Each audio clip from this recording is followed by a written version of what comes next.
પાછલા વિડીયોમાં આપણે જોયું કે સ્વામિનારાયણ સંપ્રદાયને બદનામ કરવા માટે કેવી રીતે જાણી જોઈને વિવાદો ઊભા કરવામાં આવતા હોય છે. જો તમે તે વિડીયો ચૂકી ગયા હો તો આ વિડીયો જોતા પહેલાં અમારો પાછલો વિડીયો અવશ્ય જોજો. વિડીયોની લિંક ડિસ્ક્રિપ્શન બોક્સમાં છે. આ વિડીયોમાં આપણે સ્વામિનારાયણ સંપ્રદાયના વિવાદો ઊભા કરવાના કારણો વિશે જાણીશું. પણ સૌ પ્રથમ આપણે એ જોઈએ કે આ વિવાદોને જાણી જોઈને ઊભા કરવામાં કોણ કોણ સામેલ હોય છે. આ વિવાદોને મુખ્યત્વે ન્યૂઝ ચેનલો, પ્રિન્ટ મીડિયા, અમુક ધર્મગુરુઓ, સંતો, કથાકારો, અમુક લેખકો, કલાકારો, રાજકારણીઓ અને સોશિયલ મીડિયા ઇન્ફ્લુએન્સર્સ ઊભા કરતા હોય છે. આ બધા લોકોને વિવાદ કરવાથી શું ફાયદો થાય છે તે આપણે જોઈએ. વિવાદ કરવામાં મોટી ભૂમિકા કથાકારો, અમુક ધર્મગુરુઓ અને ન્યૂઝવાળાની હોય છે. કેમ કે કટ કરેલા વિડીયો કે ફોટો વાયરલ થઈ જાય છે, પણ વાયરલ ફોટો કે વિડીયોને ચેક કર્યા વગર જ સ્વામિનારાયણ સંપ્રદાય વિરુદ્ધ બફાટ ચાલુ થઈ જાય છે. આ વાત બધા કથાકારો કે સાધુ સંતો માટે નથી, પણ અમુક લોકો જે વાસ્તવિકતા જાણ્યા વગર સ્વામિનારાયણ સંપ્રદાયને ટાર્ગેટ કરવામાં સૌથી આગળ હોય છે તેના માટે છે. સ્વામિનારાયણ સંપ્રદાયમાં અનેક વિદ્વાન સંતો છે.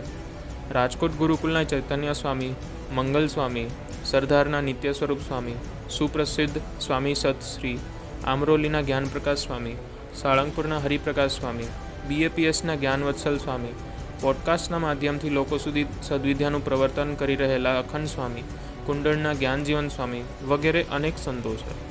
આ સંતોની કથા સત્સંગીઓ તો સાંભળે જ છે, પણ જે શ્રી કૃષ્ણ ભગવાન, રામ ભગવાન, શિવજી કે માતાજીના ઉપાસકો હોય છે એ લોકો પણ સાંભળે છે.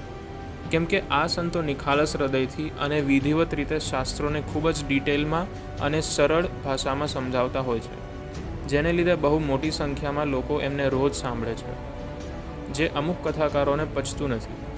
એ લોકોને આ વાત પચતી નથી કે એક સમય એવો હતો જ્યારે કથા કરવામાં એ લોકોની મોનોપોલી હતી, પણ આજે એ લોકોનું વર્ચસ્વ જતું રહ્યું છે. સંસારી હોવા છતાં સાધુ તરીકે પૂજાવા માંગતા આ કથાકારોના અમુક સપનાઓ અધૂરા રહી જવાનું અને એ લોકોની લોકપ્રિયતા ઓછી થવાનું મુખ્ય કારણ છે સ્વામિનારાયણ સંપ્રદાય. વાત કરીએ મીડિયાની, તો આપણા દેશની મોટાભાગની મીડિયા ચેનલો હંમેશા મસાલેદાર સમાચારથી જ ચાલતી હોય છે. કાં તો એમને કુદરતી રીતે આવા સમાચારો મળી જતા હોય છે અને કાં તો કોઈ એક મુદ્દાને મસાલેદાર બનાવીને ચલાવવામાં આવતા હોય છે. અને સ્વામિનારાયણ સંપ્રદાય અત્યારે માત્ર ગુજરાતમાં જ નહીં પણ આખા વિશ્વમાં ટ્રેન્ડિંગમાં છે. મીડિયાવાળા કઈ રીતે સ્વામિનારાયણ સંપ્રદાયના મુદ્દાને મસાલેદાર બનાવે છે એ આપણે નેક્સ્ટ વિડીયોમાં જોઈશું. પણ સસ્તી TRP, વ્યૂઝ અને સબસ્ક્રાઈબર્સ માટે આ લોકોનો સૌથી ફેવરિટ મુદ્દો બની ગયો છે સ્વામિનારાયણ સંપ્રદાય. હવે વાત અમુક લેખકોની જોઈએ તો અમુક લોકો ખૂબ જ મહત્વાકાંક્ષી હોય છે, જેને પોતાના કરિયરમાં લોકપ્રિયતા નથી મળતી હોતી અને કદાચ એટલી સફળતા પણ નથી મળતી હોતી. પોતાને ખૂબ જ ઇન્ટેલિજન્ટ અને જ્ઞાની સમજનારા લોકોને નવરા બેઠા પુસ્તક લખવાનું સૂઝે છે ને આજકાલ તો કોઈ પણ એક પુસ્તક લખીને પોતાને લેખક કહેવડાવી શકે છે. એ લોકો જાણતા હોય છે કે સ્વામિનારાયણ ભગવાન અને એમના સંતો વિશે કોઈ પણ કાંઈ પણ બોલશે કે લખશે તો કોઈ વધારે ઉગ્ર વિરોધ નહીં કરે, અને કરશે તો પણ આપણી જ લોકપ્રિયતા વધશે.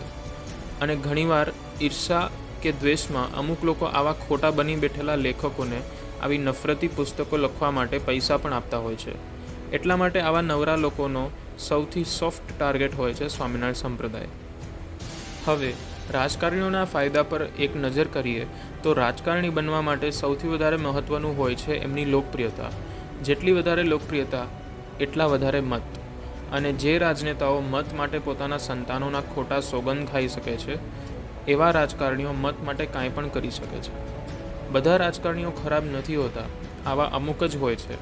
પણ જે રાજકારણીઓ સ્વામિનારાયણ વિવાદમાં આવીને બોલ્યા છે એમને ઘણા લોકો ઓળખતા પણ નહીં હોય, અને કદાચ એટલે જ મીડિયામાં પોતાનો ચહેરો ચમકાવવા માટે સ્વામિનારાયણ સંપ્રદાયને ટાર્ગેટ કરે છે. અને બધા લોકોને ખબર છે કે આજના સમયમાં હિન્દુત્વનો સૌથી વધારે પ્રચાર પ્રસાર દેશ દુનિયામાં કોઈ કરતું હોય તો એ સ્વામિનારાયણ સંપ્રદાય છે. એટલે હિન્દુઓને અંદરો અંદર ઝઘડો કરાવીને મત લેવાનું આ એક બહુ મોટું ષડયંત્ર હોઈ શકે છે. હવે જોઈએ સોશિયલ મીડિયા ઇન્ફ્લુએન્સર્સનો ફાયદો. સોશિયલ મીડિયા ઇન્ફ્લુએન્સર્સ એટલે ઇન્સ્ટાગ્રામ, ફેસબુક કે ટ્વિટરના માધ્યમથી પોતાના પેજીસ અને ગ્રુપ્સ ચલાવનાર લોકો. આવા લોકોનો ઉદ્દેશ્ય પણ ન્યૂઝ મીડિયા જેવો જ હોય છે. સ્વામિનારાયણના નામે વ્યૂઝ લેવાના અને પૈસા કમાવાના. ફર્ક બસ એટલો હોય છે કે ન્યૂઝ મીડિયાવાળા સભ્ય ભાષામાં બોલતા હોય છે અને સોશિયલ મીડિયા ઇન્ફ્લુએન્સર્સ અભદ્ર અને નફરતી ભાષામાં બોલીને વિરોધ કરતા હોય છે. જો કે બધા જાણતા હશો કે આજકાલ ગાળો બોલવાથી ખૂબ જ વ્યૂઝ મળતા હોય છે, એટલે આવા બની બેઠેલા ઇન્ફ્લુએન્સર્સનો પણ સોફ્ટ ટાર્ગેટ હોય છે સ્વામિનારાયણ સંપ્રદાય. અને આ બધાને ખોટા મુદ્દા ઊભા કરીને ઉશ્કેરવામાં સૌથી મોટો હાથ મીડિયા અને ટીવી ચેનલ્સનો છે, જેને આપણે નેક્સ્ટ વિડીયોમાં પ્રૂફ સાથે જોઈશું. સનાતન હિન્દુ ધર્મના લોકોમાં એકતા રહે એના માટે અમે એક ષડયંત્રકારીઓને ઉજાગર કરીશું અને જવાબ પણ આપીશું. કેમ કે સનાતનીઓમાં એકતા રહેશે તો જ આપણો ધર્મ સુરક્ષિત રહેશે.